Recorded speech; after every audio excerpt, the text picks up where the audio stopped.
Hello, good evening everyone.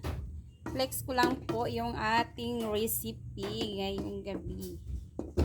Ito po ay adobong tinain ng manok.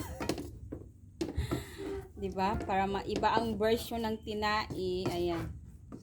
Yan po ay ginawa kong tinai. May nakita kasi ako doon sa sa video. Parang kay yung sa kanya lang iba kay tinain ng baboy. Sa akin kay tinain ng manok kasi bawal sa atin yung sinain ng baboy. Ayan. Yan po ang gigawa ko sa tinain ng manok. Inadobo ko po siya. Ayan.